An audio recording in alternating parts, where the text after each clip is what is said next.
Time now for Hawk Zone, sponsored by Muckleshoot Casino Resort.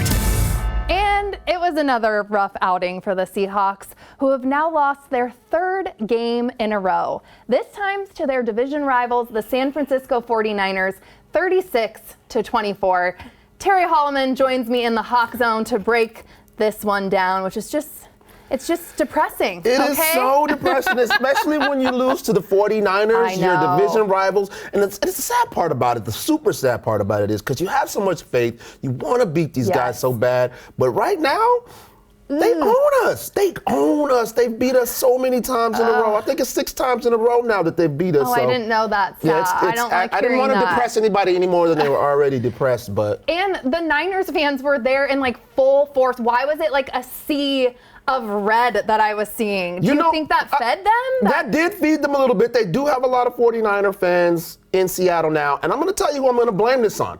I'm going to blame this on big tech. I'm going to blame this on Amazon, Microsoft, all the people that are moving from the Bay Area. They're getting out of Silicon Valley and they can work remotely or work here in Seattle. And then they bring all these silly 49er fans here. So I say, get out of Seattle. I know. Take yourself back to the Silicon Valley. Take that red out. Look at that behind Geno. That's just, that makes me really sad. It's embarrassing. Come on, 12s. We need to show up. Step it up. Who do you think needs to step it up on each side of the ball? Offense, defense, I mean. There's a lot of equal stepping up that needs to be taking place here. I mean, the offense has struggled, a little bit all year, but if I had to change anything about this team right now, if I had to focus on one area, it would be the defense. Really? I think there's a lot of struggles happening over there on defense, and some of it has to deal with the injuries that they're facing. Of course, they faced some injuries from the beginning of the season with Uchenna Nwosu missing the beginning of the season, and he's been injured.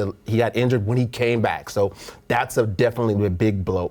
Boye Mafe's been injured. So again, up front, you have big guys that have been missing. Byron Murphy, the big rookie that we've been missing in the center of that defensive line. So you look at some of the things that are happening over there defensively, there's just been not a lot of organization and some of the basic fundamental things that you want to see out of a defense, like missed tackles, missed assignments, guys out of position. The other team scoring big chunk plays, and that's what the 49ers were able to do against the Seahawks, and it was detrimental. It definitely was, and it just, I feel like the momentum then just can't shift back. Offense, we did run the ball some more. How do you think we did on, some problems? Stepping up from the previous game, when you're talking about stepping up the run game, that's hardly, True. Baby steps, right? But they did run the ball a little bit more. Unfortunately for the Seahawks, they were a little bit behind the sticks all day long.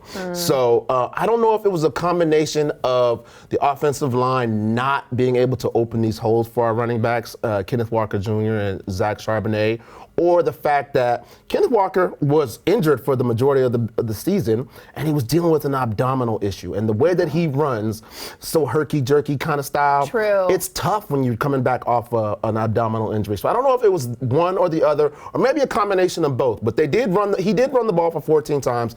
Unfortunately, he was only getting about 2.5 yards per carry. So I know, So they had to step that up. And I hate talking about another problem that we had again too, but it seems like that's all we talk about is problems, right? The Seahawks have problems. The turnovers. It's been an issue for us all season. What do you think is going on? Well, you look at the interception ratio that the Seahawks have. First of all, we're not getting interceptions on defense, and we're making a lot of interceptions on offense. Geno Smith sometimes tends to press, and that's when he starts making mistakes.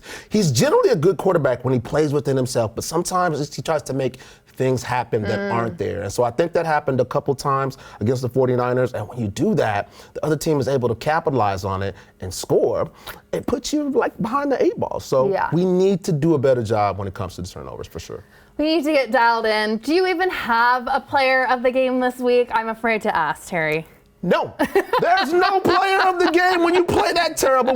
That's much of a dud. There's not a player of the game, unfortunately. I wish I could. I tried hard. I searched the deepest, darkest caverns of my Seahawk brain, and I couldn't find one. But I do say this: there was a play of the game. Okay, we'll take it. Laviska Shenault, the kick returner for the Seahawks, returned for a kick return for a touchdown. And that's what the NFL fans have been waiting for a long time. That's why they changed the rules in order to get some of those exciting returns, and the Seahawks did get one.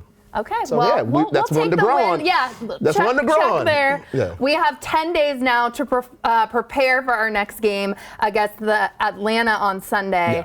What are your thoughts? How's it looking? Seahawks fans, just temper your expectations a little bit. The Atlanta Falcons are playing really good football right now. They're the best team in their division, I would say for sure.